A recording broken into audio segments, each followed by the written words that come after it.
오늘 우리가 읽은 본문 야고보서 맨 마지막 부분에서 야고보 사도는 성도들의 구체적인 삶 가운데 필요한 권면을 주고 있습니다. 성도들이 고난당할 때는 어떻게 해야 할지, 그리고 또 즐거운 일이 있을 때는 어떻게 해야 할지, 병들었을 때는 어떻게 해야 할지에 대해서 말씀을 주고 있습니다. 오늘 본문에서는 크게 성도를 위해서 5가지의 실제적 권면을 주고 있습니다. 첫 번째는 맹세하지 말라라는 것입니다. 12절을 좀 보시죠. 내 형제들아, 무엇보다도 맹세하지 말지니 하늘로나 땅으로나 아무 다른 것으로도 맹세하지 말고 오직 너희가 그렇다고 생각하는 것은 그렇다 하고 아니라고 생각하는 것은 아니라 하여 정죄받음을 면하라. 우리가 하늘이든 땅이든 무엇을 걸고 맹세했는데 맹세할 때의 다짐과는 다르게 맹세한 것을 지키지 못하는 것은 큰 죄이기 때문에 아예 맹세를 하지 말고 그렇다고 생각하는 것은 그렇다, 아니다라고 생각하는 것은 아니다, 그렇게만 말하라 라는 것입니다. 이와 아주 비슷한 말씀을 예수님이 하신 적이 있습니다. 마태복음 5장 33절부터 37절에 보니까 예수께서 이렇게 말씀하신 적이 있습니다.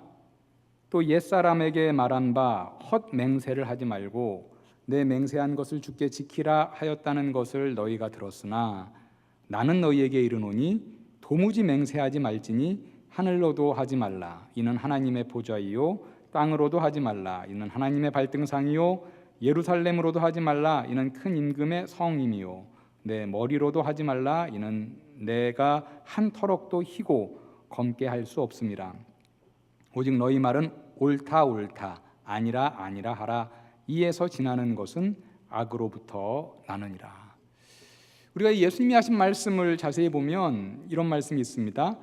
너가 맹세한 것을 주께 지키라 하였다는 것을 너희가 들었으나, 이렇게 말하는 것을 볼 때에 예수님 당시 유대인들이 들어왔던 맹세에 대한 그 말씀은 맹세를 아예 하지 말라가 아니라 맹세한 것은 반드시 지켜라 라는 것을 알 수 있습니다.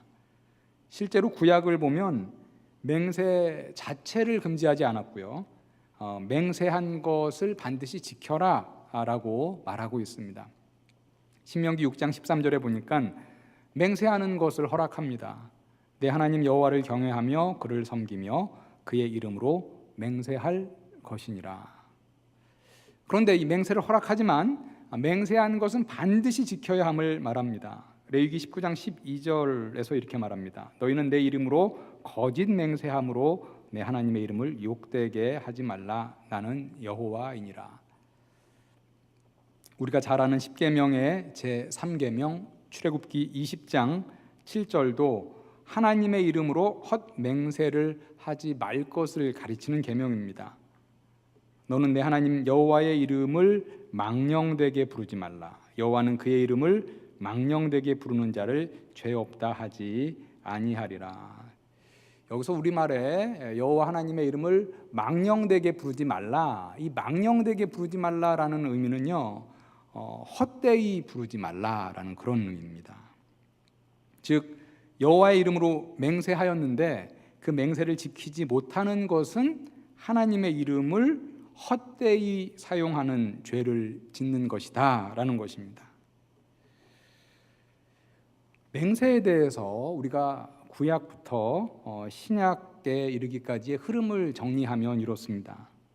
구약에서는요, 맹세를 허락하였지만 맹세를 지키는 것은 죄이기 때문에 맹세를 헛되이 하지 말고 반드시 지켜라, 이렇게 얘기를 하고 있고요. 신약에서는 말씀드린 예수님의 말씀과 또 오늘 본문 야고보서 5장 12절의 말씀과 같이 연약한 인간은 맹세를 한 후에 그 맹세를 지키지 못하고 죄를 지을 수 있기 때문에 하나님의 이름이나 아니면 하나님의 피조물, 하늘이나 땅이나 그 어떤 하나님의 피조물의 이름으로도 아예 맹세하지 말라라고 말을 하고 있습니다. 여러분들 혹시 살아가면서 상대방에게 확신을 주기 위해서 혹은 친구에게, 가족에게, 배우자에게, 또 지인에게 맹세한 적이 있는지 모르겠어요. 이건 정말 너한테 내가 맹세할게. 제 이름을 걸고 맹세합니다. 주님의 이름으로 맹세합니다. 그런데 그 어떤 이름으로도 맹세하지 마시기 바랍니다.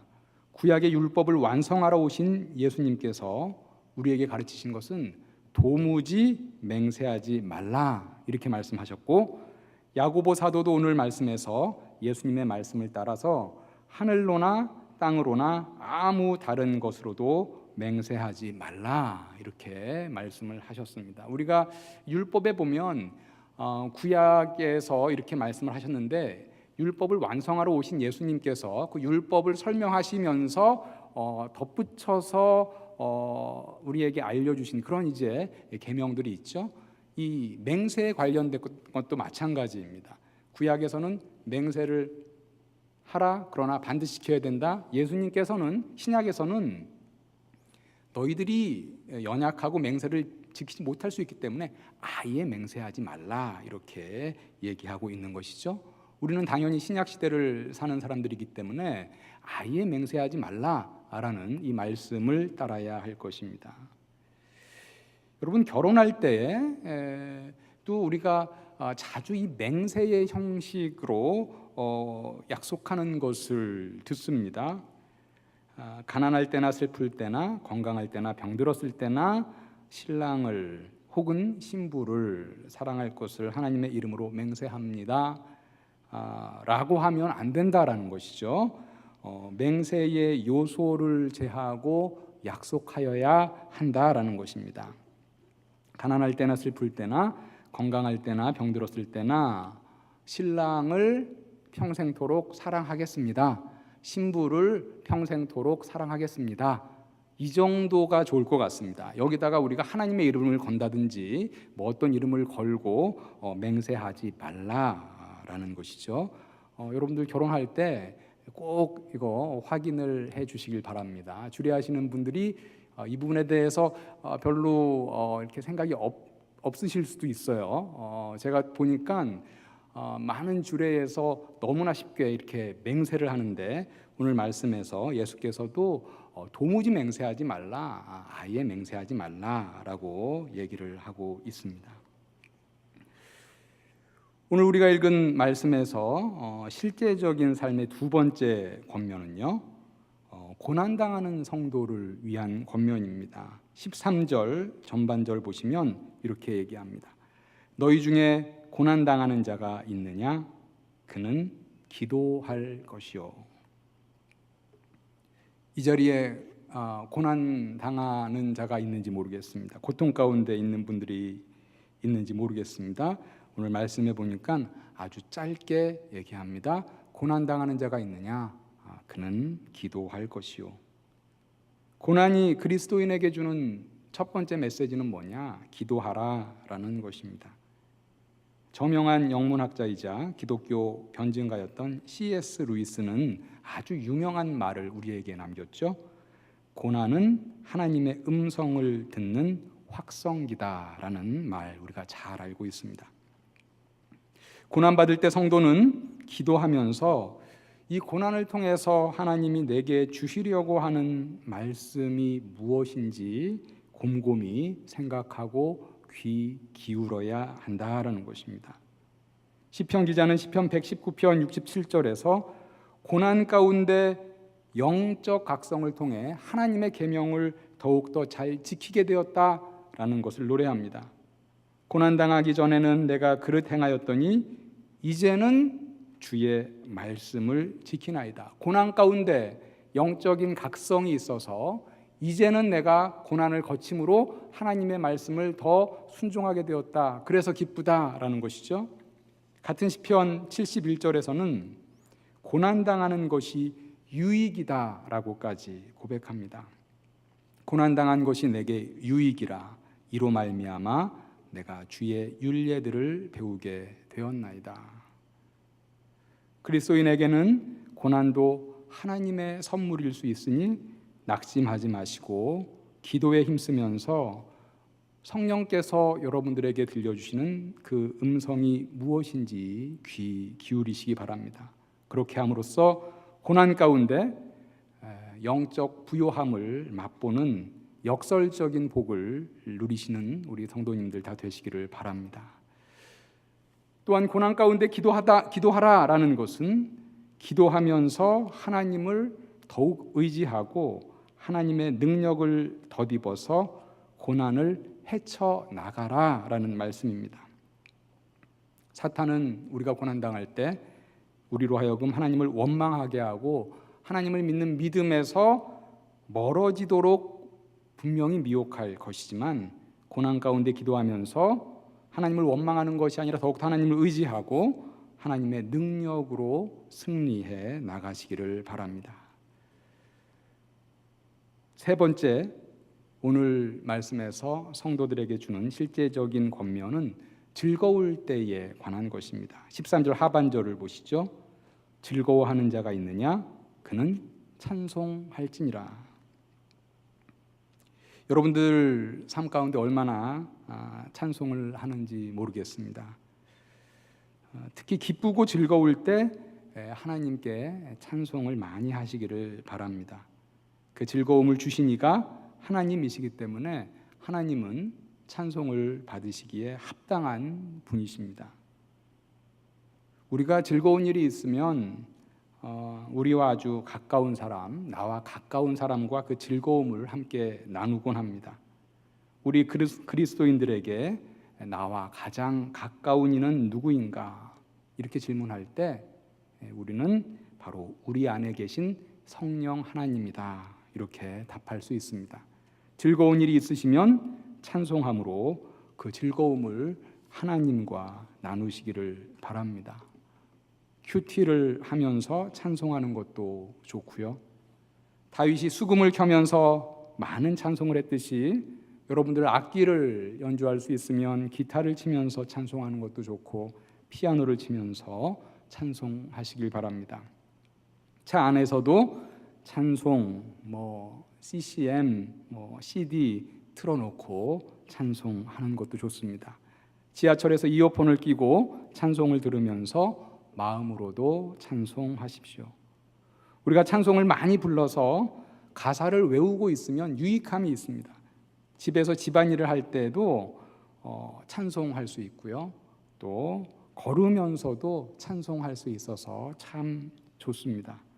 많이 찬송하시고, 그래서 찬송의 가사를 외우시고 그 외운 찬송으로 생활 가운데도 또 찬송하시는 여러분들 되시길 바랍니다.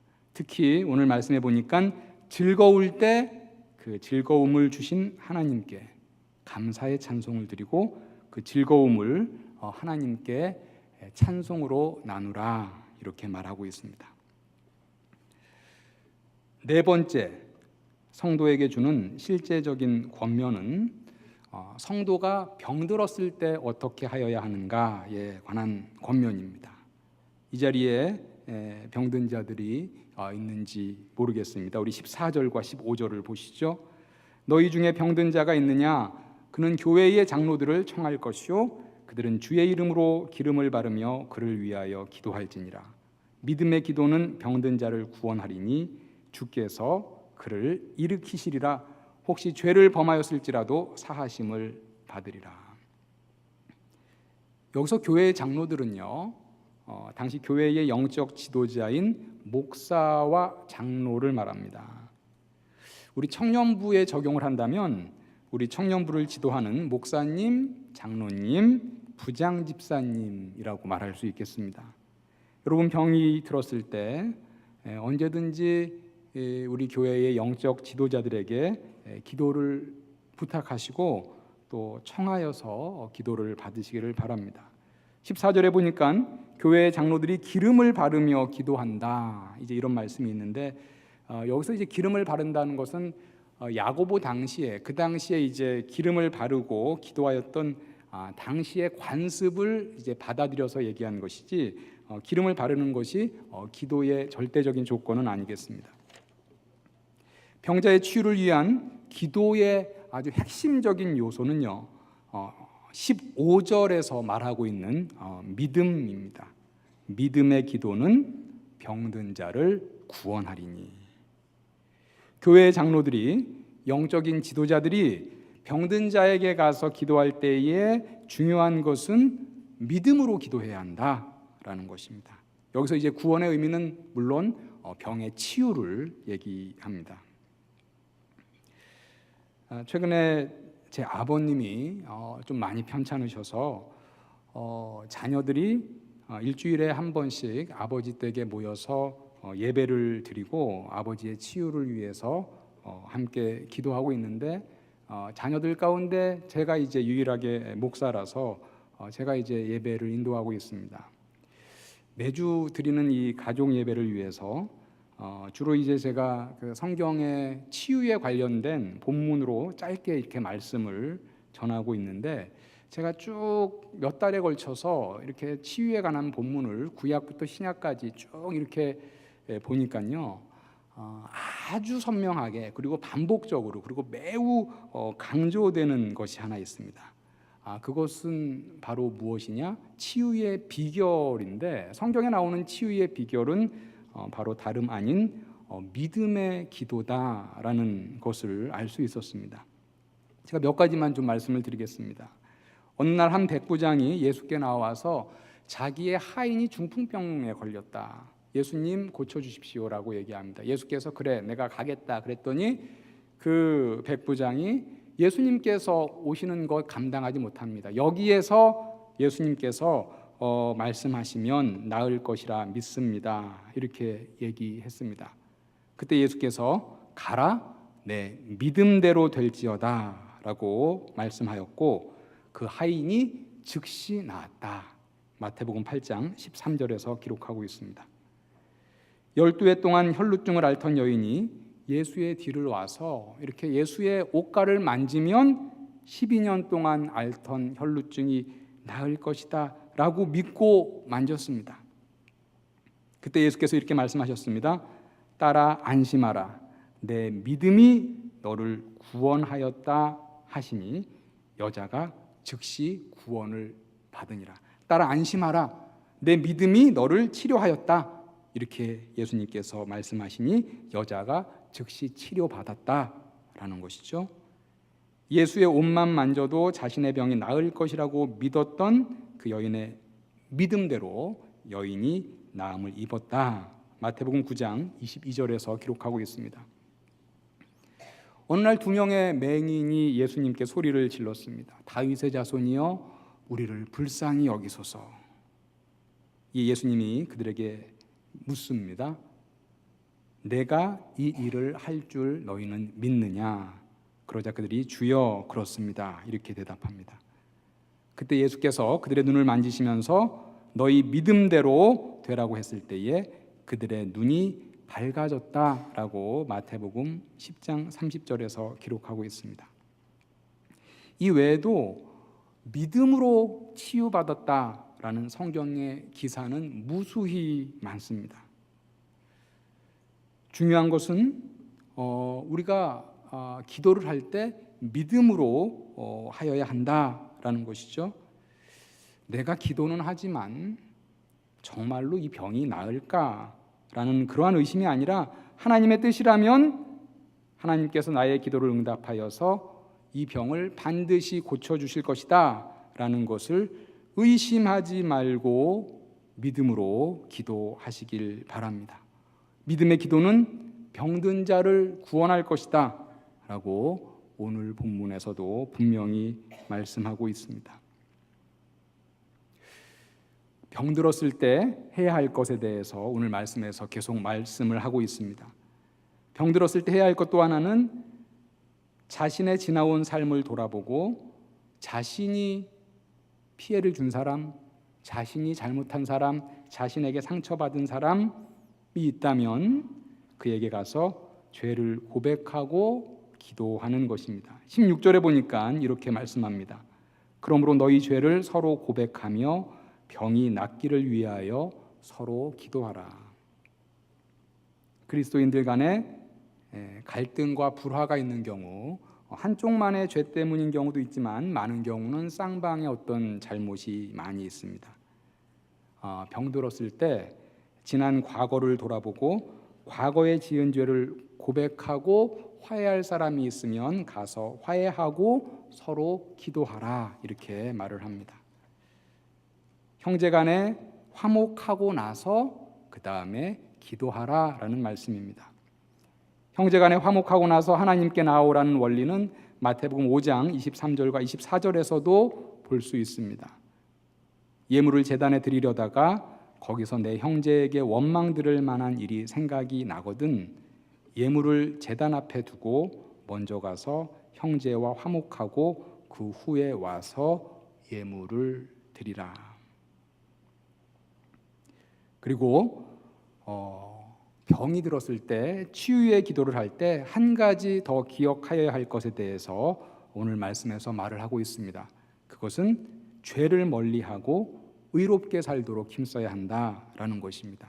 16절 하반절부터 18절에 보니까 이렇게 얘기합니다. 의인의 간구는 역사하는 힘이 큼이라. 엘리야는 우리와 성정이 같은 사람이로되 그가 비가 오지 않기를 간절히 기도한즉 3년 6개월 동안 땅에 비가 오지 아니하고 다시 기도하니 하늘이 비를 주고 땅이 열매를 맺었느니라. 의인의 간구는 역사하는 힘이 크다. 무슨 말입니까? 죄의 미혹을 부단히 물리치면서 하나님의 말씀에 순종하려고, 하나님의 말씀에 순종하여 의롭게 살려고 힘쓰는 자의 기도, 하나님이 더 기쁘게 응답하여 주신다라는 말씀입니다. 의인은 없나니 하나도 없으며, 이런 말씀이 있죠. 로마서에 보면 여기서 말하는 의인은 뭐냐면 그런 절대적인 기준에서의 의인, 그런 절대적인 죄가 없는 의인은 한 명도 없죠. 물론 그렇지만 여기서 말하는 의인은 정말 의롭게 살려고 애쓰는 그런 의인을 얘기하는 거죠. 엘리야가 우리와 다른 어떤 특별한 DNA를 갖고 태어난 사람이 아니라 우리와 성정이 같은 사람이었지만 엘리야의 기도는 가뭄을 오게 하기도 하고 비를 내리게 하기도 하는 그런 역사하는 힘이 큰 기도였습니다. 그 원동력이 무엇입니까? 엘리야는 하나님 앞에서 죄를 멀리하고 의롭게 살려고 부단히 애썼던 의인이었기 때문입니다. 그리스도인이라면 우리 모든 성도들 누구나 다 자신의 기도가 하나님께 응답받기를 간절히 바라고 자신의 기도가 역사하는 힘이 큰 기도가 되기를 바랍니다. 오늘 말씀에서는 그 비결을 뭐라고 얘기합니까? 너희는 더욱더 의로운 삶을 살라. 의인의 기도는 역사하는 힘이 크나니 라고 말을 하고 있습니다. 마지막입니다. 오늘 5번째로 야고보 사도가 우리 성도들에게 주는 권면은 우리 주변을 돌아보아 주님을 떠난 자들 다시 주님께로 인도하라라는 것입니다. 19절과 20절을 보시죠. 내 형제들아 너희 중에 미혹되어 진리를 떠난 자를 누가 돌아서게 하면 너희가 알 것은 죄인을 미혹된 길에서 돌아서게 하는 자가 그의 영혼을 사망에서 구원할 것이며 허다한 죄를 덮을 것임이라. 제가 한 달 전에 제가 아는 교수님과 이야기를 나눈 적이 있습니다. 저보다 나이가 많은 선배 교수님이신데 그분도 역시 신학을 가르치고 또 목사님이십니다. 그런데 얘기를 하다가 제가 조금 많이 놀란 부분이 있습니다. 그분 자녀가 셋이신데 그 세 자녀가 지금 모두 교회를 다니지 않는다라는 것이었습니다. 고등학교 때까지는 어떻게 해서든지 부모가 또 지도를 하고 인도를 해서 교회에 다녔는데 고등학교를 졸업하고 나서는 신앙적으로 부모의 컨트롤에서 완전히 벗어나서 그 3명의 자녀가 교회를 다니지 않는다. 제가 참 저랑 개인적인 친분이 많은 그런 이제 교수님이시기 때문에 저도 이제 자녀를 셋을 키우는 어떤 아빠로서 정말 참 마음이 아팠습니다. 그 교수님은 저에게 자기가 평생 동안 이렇게 목회도 하고 신학교에서 학생들을 가르치고 전도도 하고 양육도 했는데 정작 내 세 자녀는 지금 교회를 다니지 않는다. 참 제가 듣는 저도 마음이 너무 아팠습니다. 그 교수님도 얼마나 마음이 아플까. 교수님께서 언젠가 자녀들이 다시 교회로 돌아오고 주님께로 분명히 돌아올 것이다 라고 믿고 기도하고 있다, 이런 얘기를 했습니다. 우리 주변을 보면은요, 가까이는 우리 가족에서부터 오늘 말씀한 바와 같이 진리를 떠나 있는 그런 자들이 있습니다. 하나님은 그러한 자들을 진리로, 교회로, 주님께로 돌아오게 할 사명을 우리에게 맡겨 주셨습니다. 그렇게 하는 것은 미혹된 자의 영혼을 사망에서 구원하는 것이다, 이렇게 오늘 말씀하고 있죠. 그 어떤 것보다도 값진 것입니다. 20절 다시 보면 너희가 알 것은 죄인을 미혹된 길에서 돌아서게 하는 자가 그의 영혼을 사망에서 구원할 것이며 허다한 죄를 덮을 것임이라. 죄인의 영혼을 사망에서 구원하시는 이 물론 하나님이십니다. 그렇지만 하나님이 이 구원 사역에 우리를 부르셨고, 우리가 미혹된 자를 돌아서게 할 때 우리는 그 구원 사역의 동역자가 된다라는 그러한 말씀입니다. 우리가 미혹된 자를 주께로 돌아오도록 인도한다면 그 영혼은 예수 그리스도 안에서 죄의 문제를 해결받게 됩니다. 오늘 말씀 마지막에서 이렇게 얘기합니다. 허다한 죄를 덮을 것임이라. 우리의 인도로 다시 진리로 돌아온 자, 다시 교회로 돌아온 자, 다시 주께로 돌아온 자, 허다한 죄를 덮을 것이다, 이렇게 말씀하고 있습니다.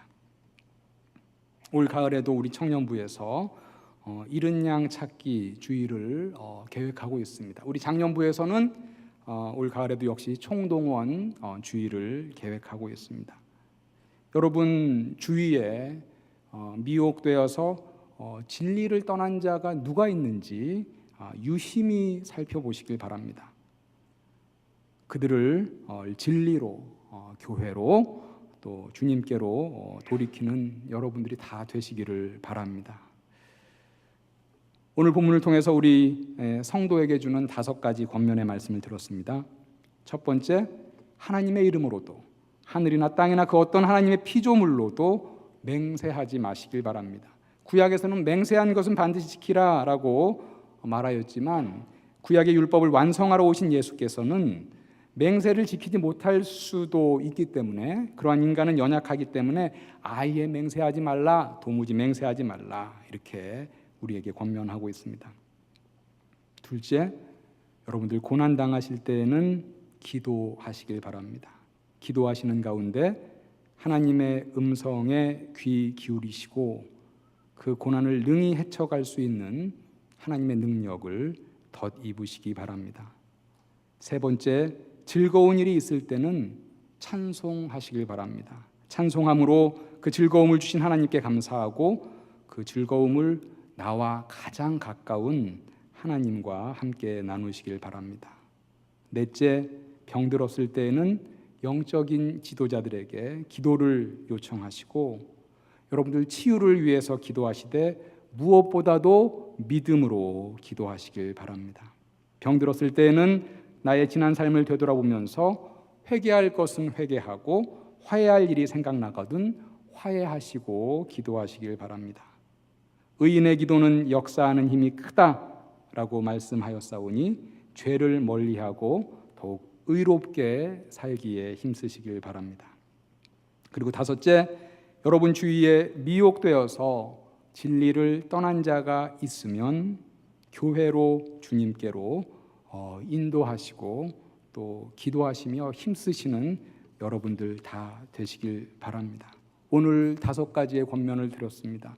이 권면들 가운데 특히 여러분 각자에게 주시는 하나님의 말씀, 하나님의 권면은 무엇인지 생각해 보시고 이 권면에 따라서 살아가시는 우리 모든 성도님들, 청년들 다 되시기를 주님의 이름으로 간절히